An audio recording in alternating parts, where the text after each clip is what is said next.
for our next discussion as well. Now we stay in the region. Israel says it has struck 4 crossings along the Syria-Lebanon border used by Hezbollah to smuggle weapons.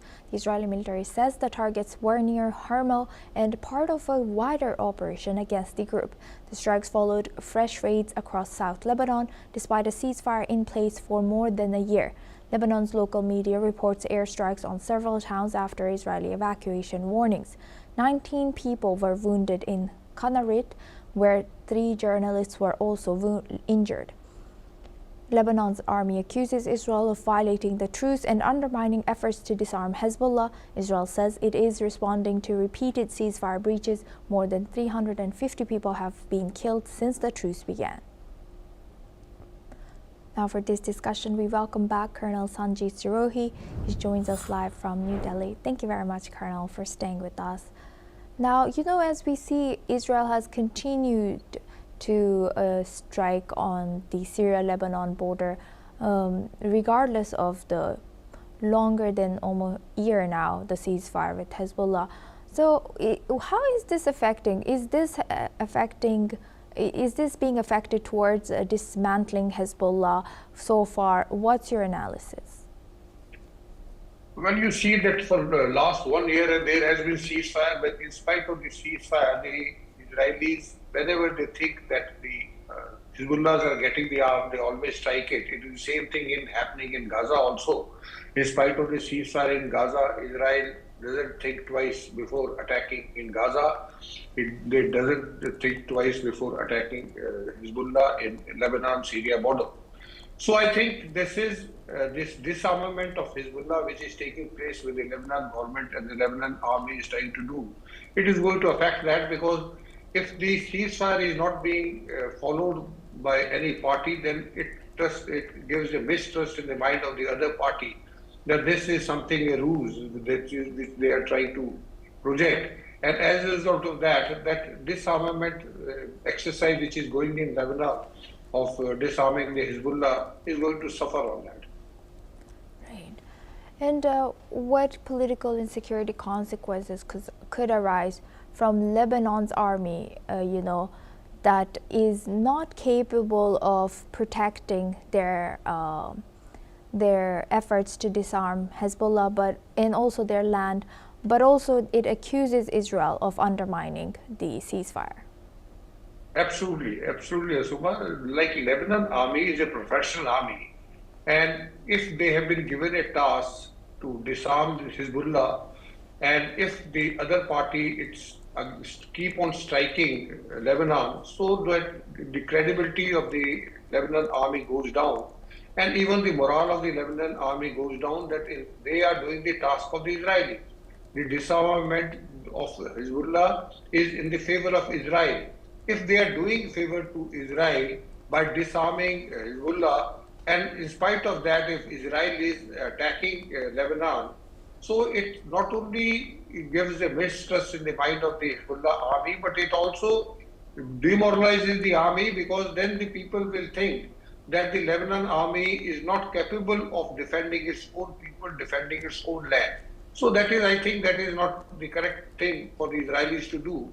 If the ceasefire is there and your task is being done by Lebanon army, then let them do the task. And once they fail in that task, or if they say that we can't do it, then Israel should step in. Otherwise, before that, I don't think Israel should take any action.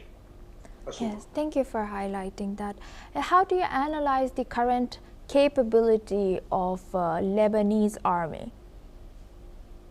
Lebanon army is a capable army, but only thing is, if there is an insurgency, you see anywhere, wherever there is an insurgency or the terrorist organizations like Hezbollah, Hamas, Houthis, so that there the problem is that the credibility or the efficiency of the army is affected, because you are not very sure from where the firing is going to come from.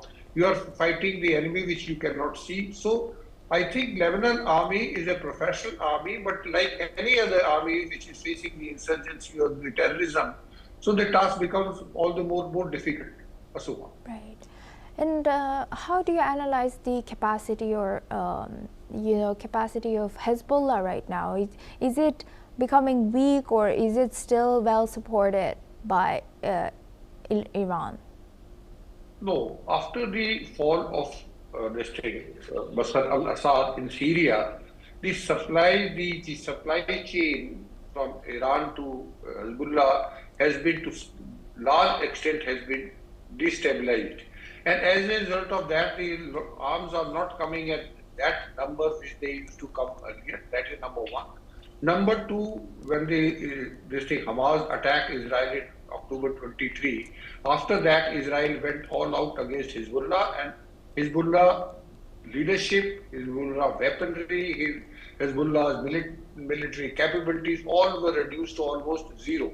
So I don't think that Hezbollah as of now is any formidable force because of first the Iran cannot support it as it was supporting earlier. Secondly, it has been badly beaten by the Israeli forces, including the airstrikes and other things. So Hezbollah, as of now, is not a very potent force. Asuma. And lastly, how do you analyze what's the strategy of Israel as Israel continues to breach the ceasefire that's formally in place, and also it continues to attack all these sites across Lebanon and Syria both? Look, Israel is absolutely clear in their objective. Their objective is to finish off Hamas in Gaza and finish off Hezbollah in Lebanon. So that is their strategy, and they are working on it, and they have made it very clear to the whole world that they are not going to tolerate this. And to achieve that objective, they will go to any extent to do whatever they feel is within their capability. So I think Israel is following what they have to do, and they will ensure that in future the incident like October 23 does not take place against Israel. So they are very clear this time. So I don't think they will allow, if there is any chance of this thing Hezbollah rearming itself or becoming stronger than before it becomes strong as it was earlier, Israel will keep on striking whether Lebanon army or the Lebanon government likes it or not. Asuma. Thank you very much, Colonel Sirohi, for sharing that insight. Please stay with us as we come back to you for our next discussion as well. Now moving on.